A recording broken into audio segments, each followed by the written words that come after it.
Madhava Kunja Bihari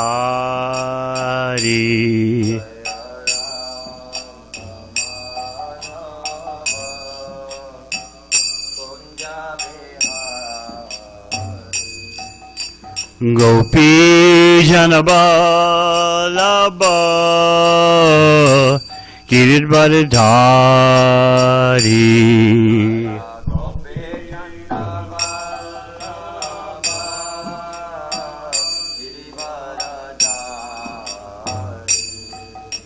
Gopi Janabalabha Giridvaradhari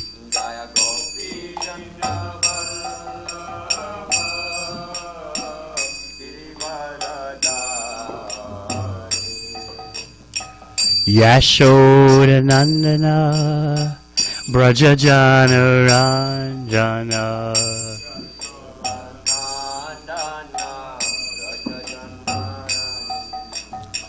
Yashoda Nandana Brajajana Ranjana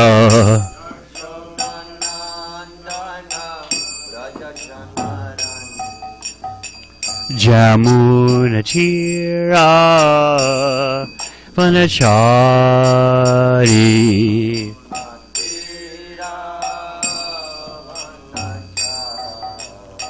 Jamuna Chira Vanachari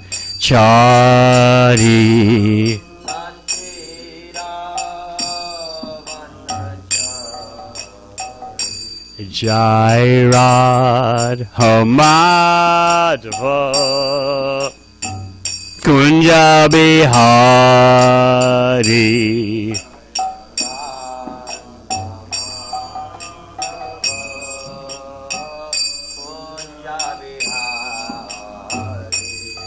Jai Radha Madhava Kunja Bihari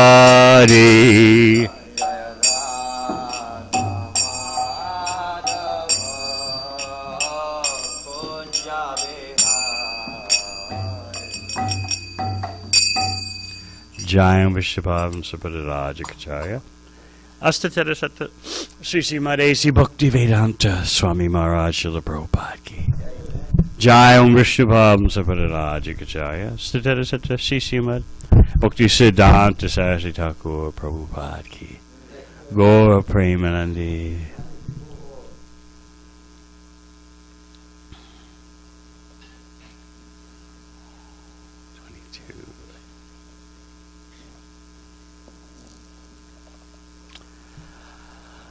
Om Namo Bhagavate Vasudevaya.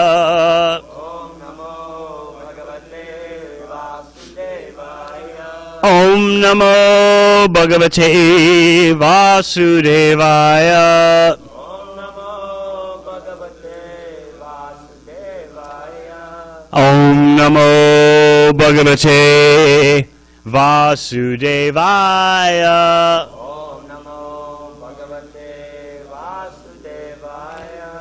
Srimad Bhagavatam, 4th Canto, Chapter 2. Daksha curses Lord Shiva. Text 22. Griheshu kutadameshu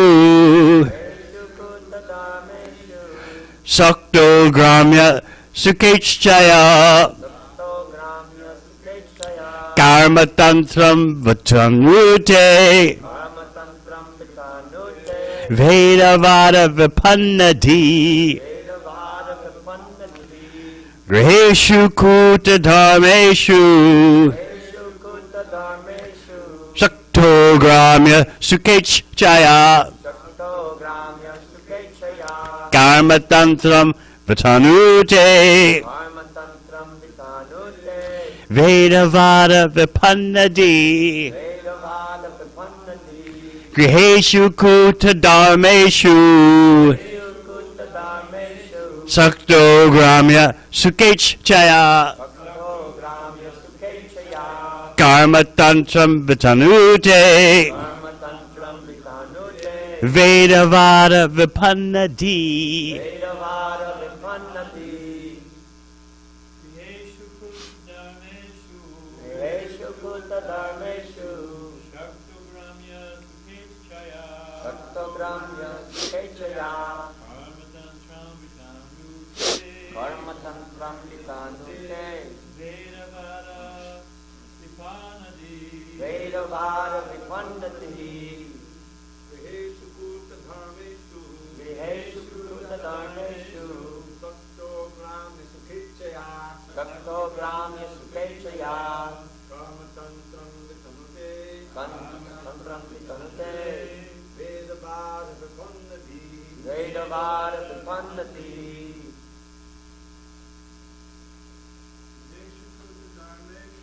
Viheshu Kuta Dharmeshu. Saktogramya Sukechaya. Dharmatantram Vitanute. Vedavada Vipannati. Vaishnavis. Viheshu Kuta Dharmeshu. Saktogramya Sukechaya. Dharmatantram Vitanute. Vedavada Vipannati.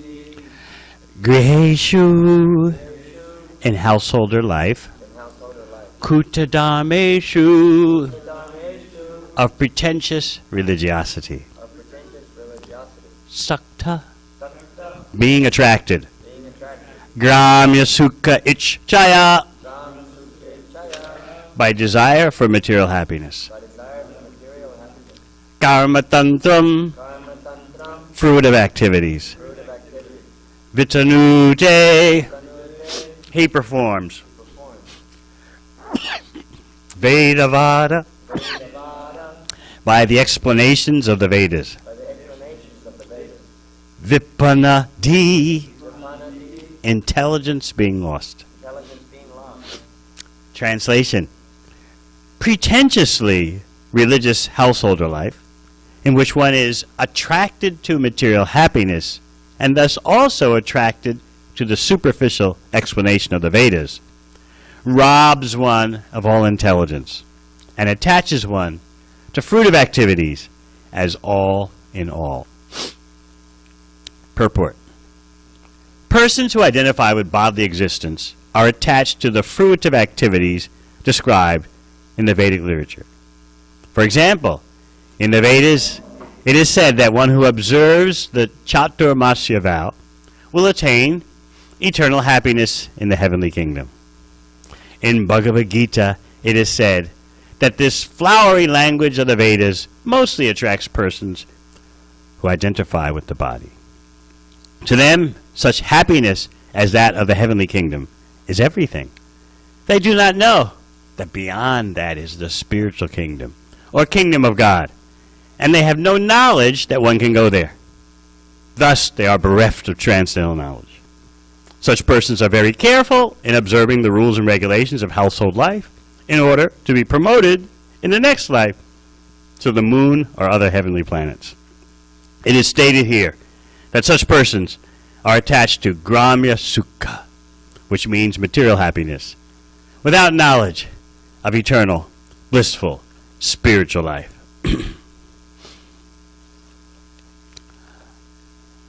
Om Agyanatimirandasya Gyananjana Shalakaya Chakshur Militang Yena Tasmai Sri Gurave Namaha. Jai Sri Krishna Chaitanya Prabhu Nityananda Sri Advaita Gadadhar Srivasadi Gaur Bhaktivinoda. Hare Krishna, Krishna Krishna, Hare Hare, Hare Rama, Rama Rama, Hare Hare. There are different standards of happiness according to your position generated by your contact with material nature.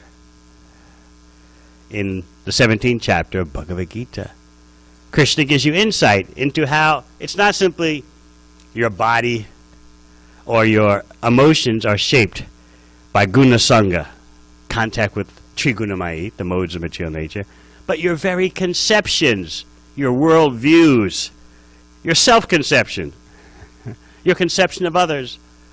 All these ideas and notions are shaped by contact with the modes of material nature.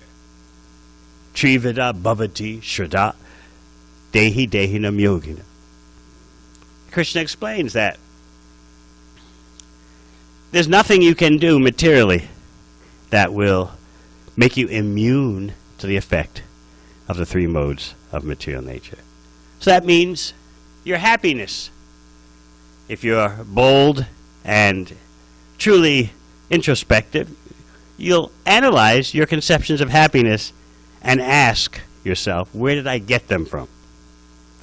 In other words, since our birth, we have downloaded into us so many ideas of what happiness and fulfillment should be. And then we have our expectations that life in this world should fulfill at least most of those conceptions. Otherwise, you get angry, you become very disturbed and depressed. Bhagavatam is training you to challenge those conceptions that you've downloaded into yourself. Flip them over. Dissect those conceptions. And then, by transcendental knowledge, detach yourself from those conceptions while attaching yourself to what you might say are Krishna's conceptions.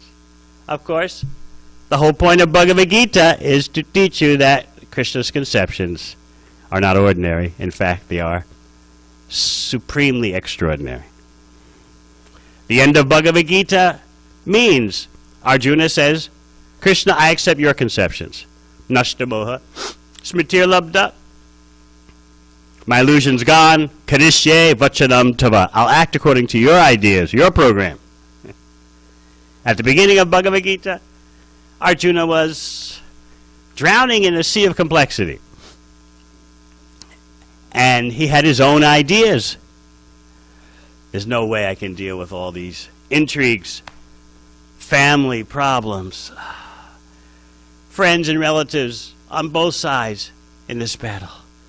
Oh, Krishna, I don't see how any good could come of whatever option I choose. Everywhere he turned, whatever way he looked, he was between a rock and a hard place. His solution was, I'll just walk away. If we win the war, I suffer. If we lose the war, I suffer. So I'll just walk away. That was his idea. But, as you know, by the end of Bhagavad Gita, his ideas were transformed. Krishna told him the famous verse, Sarvadhamam prachaja mamekam sharanam vaja. I like how Srila Prabhupada paraphrased that verse once. Abandon all varieties of religion, surrender to me. Shut down your plan-making factory and accept Krishna's plan. That really makes you think, I've got a plan-making factory. I've got conceptions and notions and ideas that have been downloaded into me, and I've got to abandon those because they're not me. They're paraphernalia of my false ego. Shut down our plan-making factory and accept Krishna's plan. And Krishna's plan is for our real happiness. But we're afraid because we're so attached to the songs and beats that have been downloaded into us from the beginning of our life. That's me. And in this way, we have so many false expectations of the world. I expect some gratification. I expect some fulfillment. I expect some respect. We waste our whole life expecting these things and getting angry when our hopes are not fulfilled. We're dealing with inherent complexity in material nature in terms of desire and plan fulfillment. Arjuna shows that in the first chapter of Bhagavad Gita. What a complicated mess. Even after the battle of Kurukshetra, we were speaking about this in Bhagavatam class in Los Angeles the past couple of days. Kunti Devi was caught after she offered her wonderful prayers to Krishna. At the end, she explained, I've got my father's side of the family, the Vrishnis or the Yadavas. I've got my husband's side of the family and my children, the Pandavas, who are actually the Kuru dynasty, but Dhritarashtra, the Kauravas, they don't want the Pandavas, my son, so therefore they're considered just the Pandavas instead of the Kauravas. So, my father's side of the family, the Vrishnis or Yadavas, they would love to have Krishna come back to Dwarka. My husband's side of the family, my children, they don't want Krishna to leave Hastinapur and go to Dwarka. So, who do I please here? Whom do I please? If I make a decision this way, one side of the family is affected wrongly. If I make a decision that way, the other side. So finally, what was her conclusion? Krishna, Sneha Pasha. These ropes of affection for family, just cut them. Then you might say, wait a minute now. Your family members are all devotees. They're all so dear to Krishna. Not only that, but Krishna is also your family member. He's your nephew. So what is this talk about cutting off all family affection? The ropes that bind us. Snehapad. She's putting herself in the role of an ordinary person, although she's the most liberated woman. She's putting herself in the role of an ordinary person and saying, the skin attachment is causing problems. Cut that off. And, of course, she's not simply having some program of renunciation, because bhakti involves detachment and attachment side by side. Detachment from matter and attachment to Krishna. So, her conclusion is, Gange Vogam Vidamviti. Let my attraction constantly flow towards you, Krishna, just like the Ganges flows always to the sea. She's praying for the ever-flowing attraction and attachment to Krishna as the solution to all complexities that are surrounding her and all the complexities that are surrounding us. She had already presented to Krishna in the beginning of her prayers that calamities are welcome because when there are calamities, you're more present with us. In other words, the real calamity is about to happen. You are leaving Hastinapur to go to Dwarka. That's the real calamity. Therefore, if the so-called calamities of this world happen to keep you with us, I say that all those so-called calamities happen again and again. And then she started manufacturing calamities. Wait a minute. It seems that the battle of Kurukshetra is just about over and we won. Think about this, Krishna. There are so many inimical kings still left in the world. They'll be taking action against us because we won. Therefore, you have to stay. And because of your presence, the earth is prospering just by your glance. But if you leave Hastinapur to go to Dwarka, there'll be a huge impact. Just like there's a huge impact when the spirit soul leaves the body. Kevayam namarupabhyam yarubi sahapandav. When you leave, the effect will be so devastating. So therefore, she's setting the stage for Yudhisthira to make his famous plea. My dear Krishna, please stay a few days longer. Demonstrating how the Supreme Personality of Godhead comes under the control of his devotees. Here in this section of Bhagavatam, we're getting insight into what is real materialism. far beyond what people think the standard of material happiness is. Real materialism means you perform material activities so you can enjoy more in your next life. Have a heavenly birth.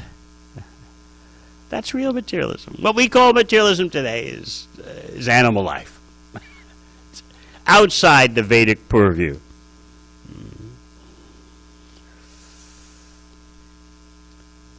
Nandishwar is in the process of cursing Daksha. He's going to issue 6 rapid-fire curses. He shouldn't be cursing Brahmanas.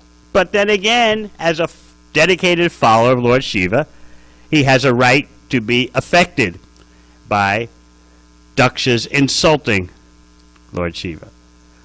At the same time, he shouldn't be cursing Brahmanas. And then there's going to be counter-cursing, as we'll hear. Nandishwar curses, and then the Brahmanas curse back. And this way you have an extraordinary mess. In other words, if this goes on at the higher levels of the universe, what do you expect from the Earth planet? What do you really expect?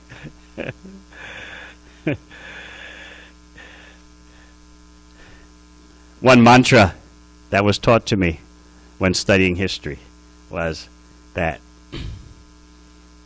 there's only one thing that you gain by studying history, and that is to learn that no one really benefits by studying history. They do the same mistake again and again. That's the lesson of studying history. You see, throughout human history, so many intricacies, complexities, and then you look back. Hindsight is 20/20. Why did that nation do that? Why did that president do that? Why did that prime minister do that? If only he had done something else, so much catastrophe would have been avoided. Just like in the USA, Vietnam War. Everyone's scratching their heads. What the hell were we doing? Meanwhile, so many persons die. Some people think, oh, well, never again. Never again. And again, same thing happens. There's something about material nature that just presents ongoing complexity. Therefore, the spiritual solution is not dreamy or pie in the sky. It acknowledges that material nature goes its way and presents obstacles and impediments constantly. Therefore, understand what it's doing and situate yourself differently. Just like we're singing every morning, Samsara Davanana Lita Lok. Blazing forest fire. Prabhupada explained so many times was, no one sets a forest fire. It happens by friction. And then there's a huge blaze. Again and again, this world is like that. So you see, even at the highest levels of the universe, such things are going on. This massive mess. Daksha doesn't like Shiva. Shiva married Daksha's pet daughter. Daksha even halfway insults his own father, Brahma. Like, my father didn't know what he was doing. I married Shiva to Sati just because of my father. He doesn't even refer to him as his father when he's speaking like that. He refers to him as the controller, that guy, in other words. This is how blind one becomes because of material attachment, even at the highest levels of the universe. What to speak of this lowly planet?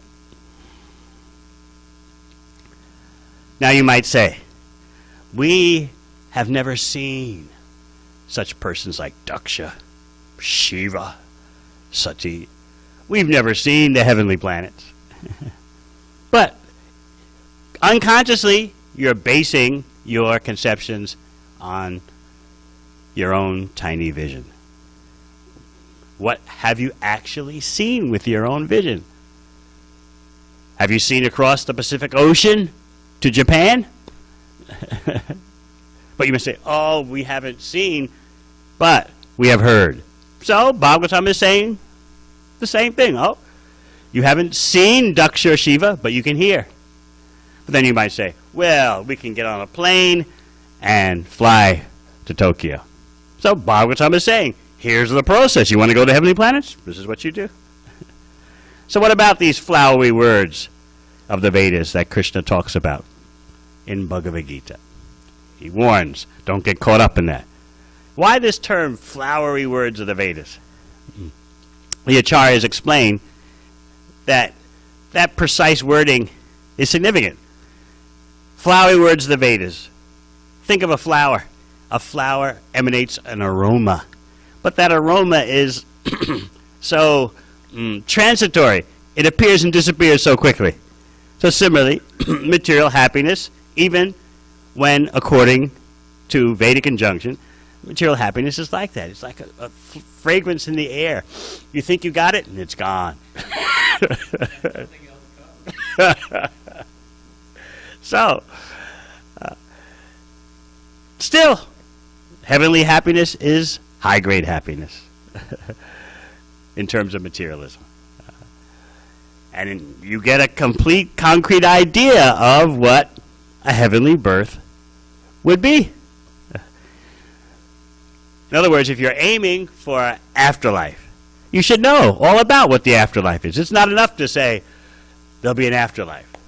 Maybe you're Christian or New Agey, so you talk about the hereafter. You talk about heaven. But no accurate idea, no precise idea. I was speaking in Mayapur in February about how my mother, she's a very staunch Christian, so her hero was the late Billy Graham, considered the most prominent evangelist in American history, fundamentalist Christian. So I happened to see a statement of his, and I ran it by my mother. She was very happy I was quoting the Acharya. So, you know what Billy Graham said? He said, I know what I'm going to do when I get to heaven. I'm going to be driving on roads made of golden bricks. And I'll be driving a yellow Cadillac on a golden road. And I will be attending parties. I'll be driving my yellow Cadillac on the golden brick roads from party to party, and the parties will be hosted by angels. So I told my mother, yeah, this is what your Acharya says. What do you think of that? Did he really say that? I said, yes, he really said that. So I asked her, what is your idea when you get to heaven? And generally, persons like her will say, we'll be face to face with Jesus, and we'll see all our departed relatives once again. And that's all I can say. So it's very important that you have inspiring information about what your next situation will be. But people are so low today, human beings are not living a human civilization. They have no idea, and they don't care. At best, a very vague idea. Therefore, it's important for us to know what is the standard of real materialism. And that information you're getting here. Perform good karma for better happiness, better material happiness in your next life. And of course, that material happiness is so transitory and so insubstantial. Our life is based on superior information, not simply what our eyes can see, because there's so much that our eyes are not able to see.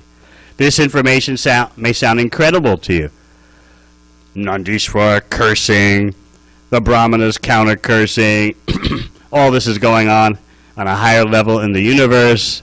Still, these great personalities are carrying on in this way.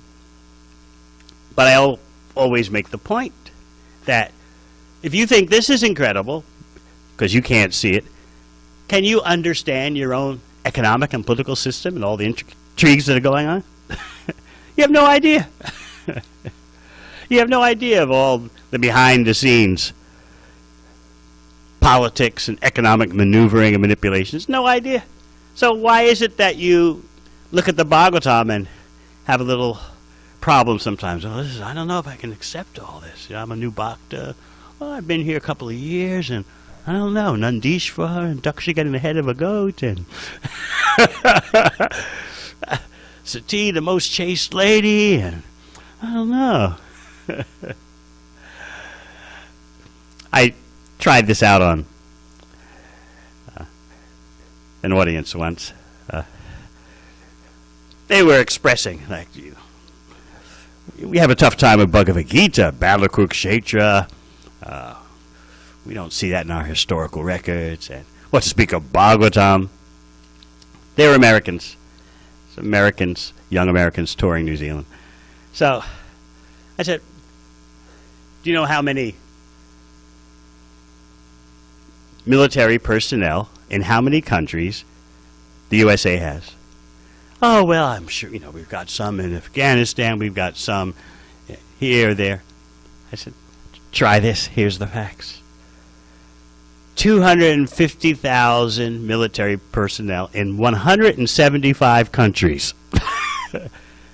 And of that 250,000, 32,000 are in undisclosed locations. This is your government, you don't even know. 175 countries. And this is what you're paying for with your tax money. So, why do you then put a stigma on Srimad Bhagavatam? Oh, I don't know about all that information. It sounds beyond me. Even your ordinary, mundane political and economic affairs are beyond you.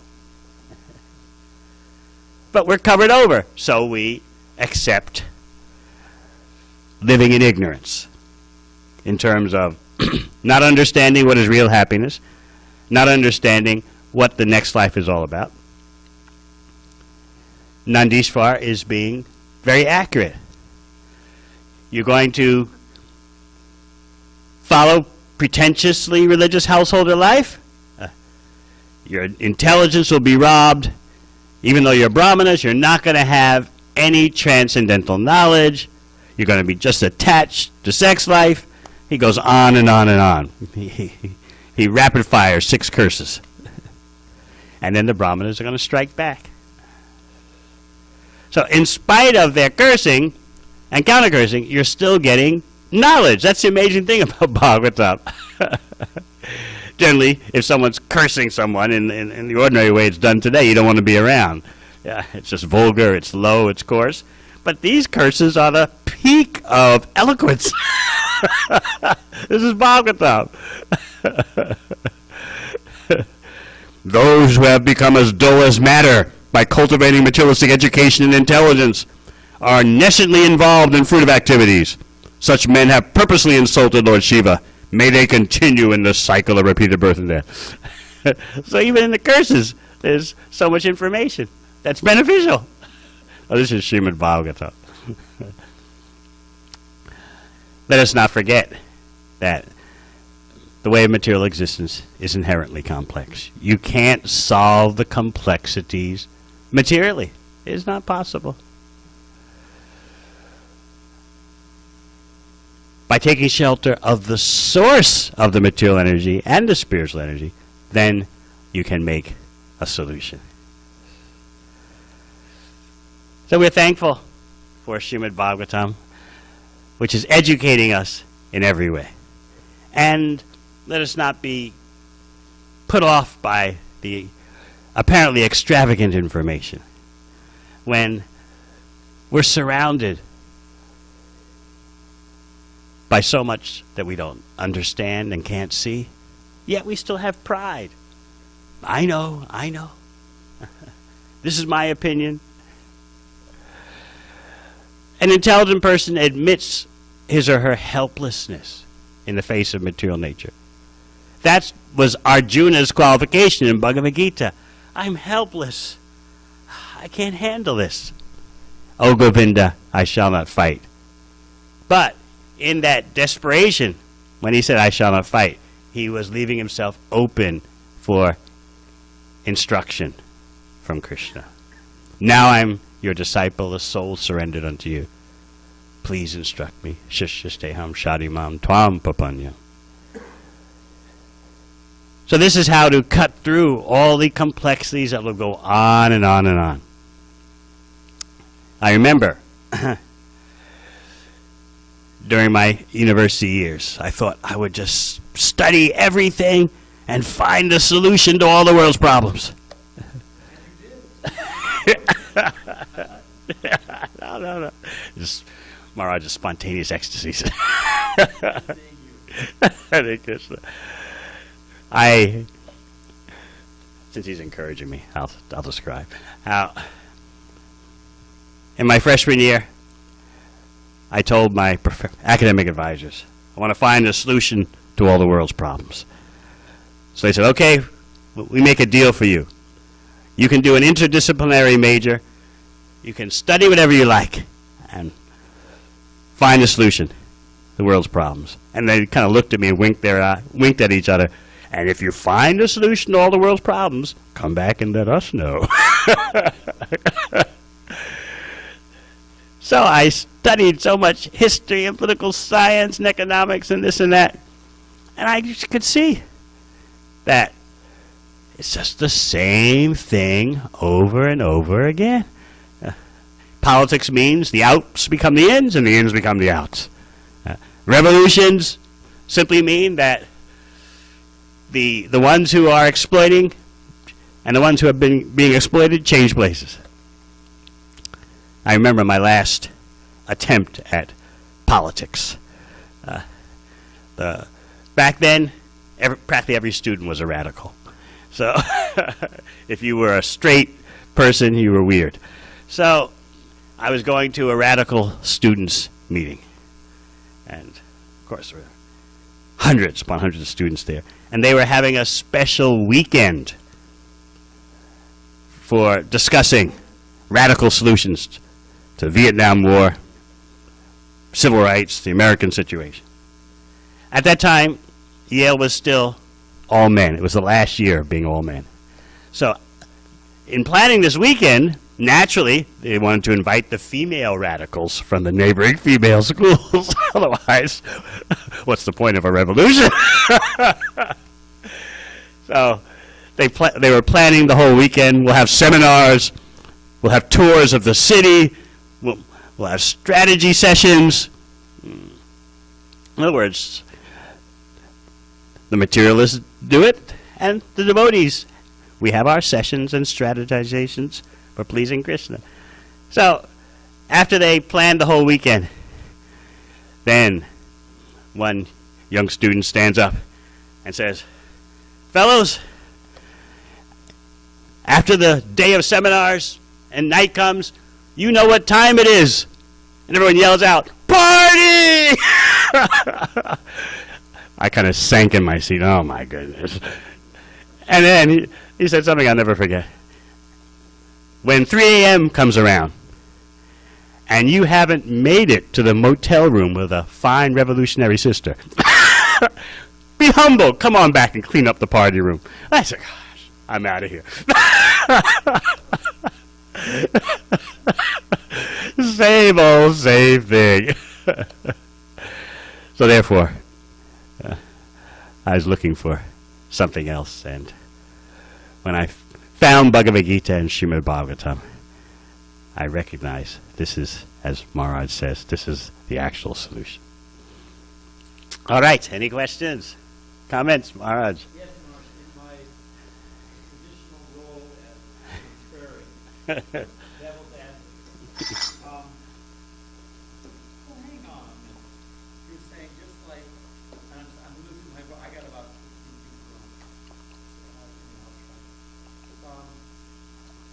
Well, we can't, we say we can't understand the higher realm. We don't even know what's happening in our own time. Well, hang on a minute. That's the same old blind faith that people trust and roll out. We have the ability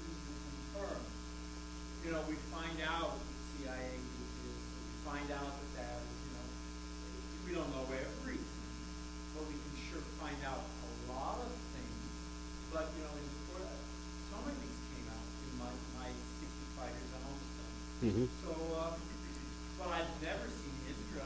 I've Mhm. never seen Daksha. I've Mhm. never had a confirmation of it. You know, so I can confirm some things on this point. What you're talking about is total things. That would be true.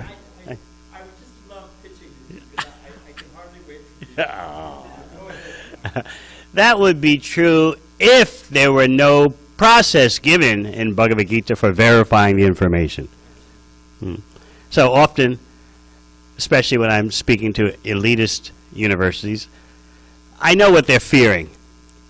Are you just going to lay another doctrinal trip on us? Credos and dogma, beliefs. So I tell them that nowhere in Bhagavad Gita does Krishna ask you to believe in him. Everywhere in Bhagavad Gita, Krishna gives you the process for verifying what he's saying. Maya sakta manaparta yogam yunjan manashraya. Arjuna, listen, I'm going to teach you the process, how your consciousness can be attached to mine. You'll know everything. There won't be any doubts. Just listen, and I'll explain the process. Now, whether you want to follow that process or not, that's up to you. But there is a process given. So I invite the students, please enter the Bhakti laboratory. You don't want to? Okay, but the process is there. Now, if all we said to you was, just believe, then I do my imitation of kind of a fundamentalist Christian preacher. I always remember Bajin Ryan Raj's imitation of Reverend Ike. You ever heard it? You have to know who Reverend. You know who Reverend Ike was? I don't know what radio stations Maharaj is listening to.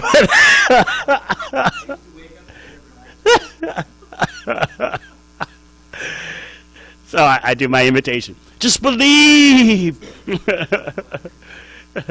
Just put your hand on the radio and feel the Holy Spirit.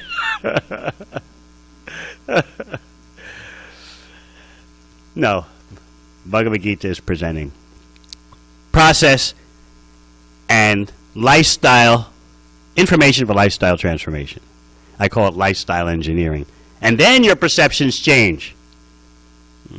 Because Vedic knowledge is state specific. According to your state of consciousness, that's what you can perceive. So it's not simply what you see is what you get. What you see depends on who you are. So this is our presentation to the world. Transform your consciousness and you'll see different things than what you see now. You want the proof?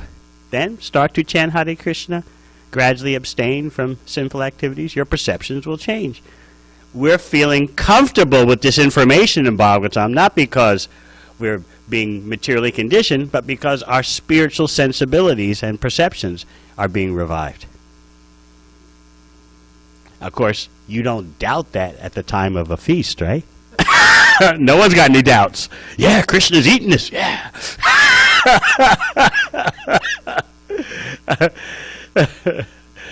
No one disappears from Krishna consciousness during a Sunday feast. So that shows you have perceived something that's there. Sevamukhi jivada, swayameva sparatyata. The transcendental reality becomes manifest to you by how you use, according to how you use your tongue. What are you vibrating? What are you tasting? So this is methodology. It's not belief, just believe. No, that's not our program. Anything else? Yes.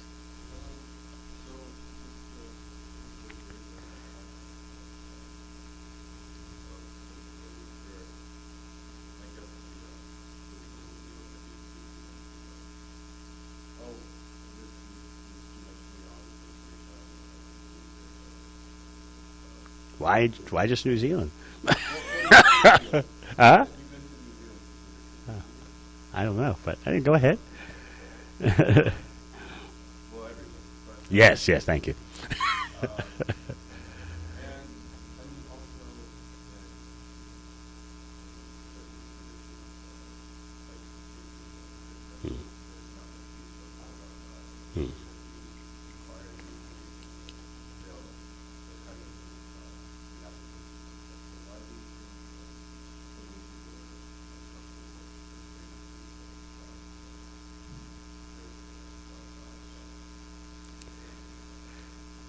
Knowing the specifics will imply commitment.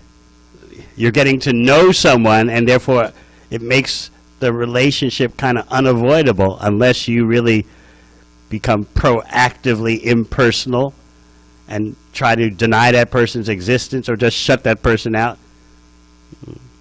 This is the problem people have at the workplace, because people are spending more time at work than at home.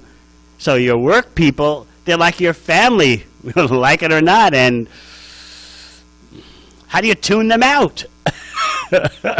You're with them, these days 60 hours a week. So you have to learn how to have a thick skin, or else be a good actor and play the game, or just tune them out. Because their presence is unavoidable, and you're afraid of that because some persons you don't want to get mixed up with, but you have to for the sake of economics. And so the more you know of persons, the more it's expected that you reciprocate. So it's easier, the psychology is, it's easier, nirvishesha shunyavad. That's nirvishesha shunyavad, that's the easiest thing to do. But Krishna, if you acknowledge his unlimited attractiveness, what happens to your independence, your imagination of independence? And also people are envious. You don't want to hear about someone better than you. I remember during my days of gradually trying to become a devotee, I showed one of my friends a Krishna book, thinking, well, my friends are cool because I'm cool, so they'll get into this. It's Manhattan, everyone's open to exciting possibilities. So at that time, the Krishna book had a front page that just had a few words on it. Krishna is the supreme enjoyer. So I handed the book to a young lady, Ivy League young lady, said, look at this, check this out. She just opened the book, it fell open to that page. Krishna, the supreme enjoyer. She goes, Krishna, the supreme enjoyer? Like, that's our job. That was her spontaneous reaction. She slammed the book shut. She didn't know anything about Krishna, but just the supreme enjoyer. What is this nonsense? That's us. We are the enjoyers. I was totally astonished. I didn't know what to do. So I went to the temple for the Sunday feast, and I spoke to some devotees there. I said, this is what happened. They looked at me. Anti-Krishna. Anti-Krishna? Oh, really?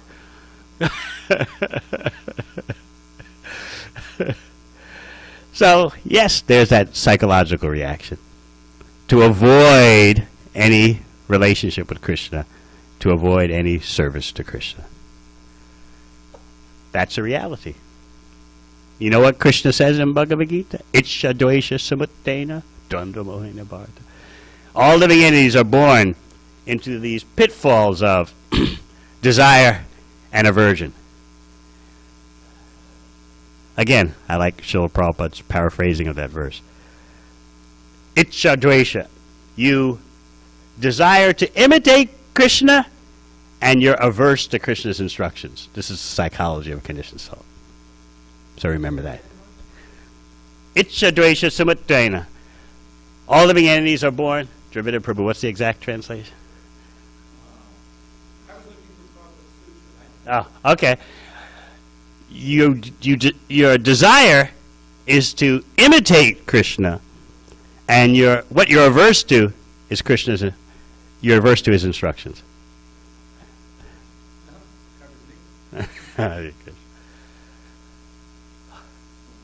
Comment, please. Yes. The Mm. as the description of how we walk in a spiritual world.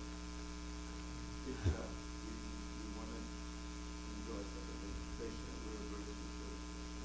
And Manda Moha, the illusion of duality, generates that action. And in this way, Sargayami Paramita, we enter into this Sarga, this creation. So people ask for some Tattvic proof of how it's actually doing it with what we talk about. That's it. And they argue with that, but they argue with Mama. Mm. You see, that's the problem. You have to just really accept that this interpretation is not, otherwise what's the meaning? You don't know what's that. All right. Thank you very much. Hare Krishna. Gaudiya Srila Prabhupada.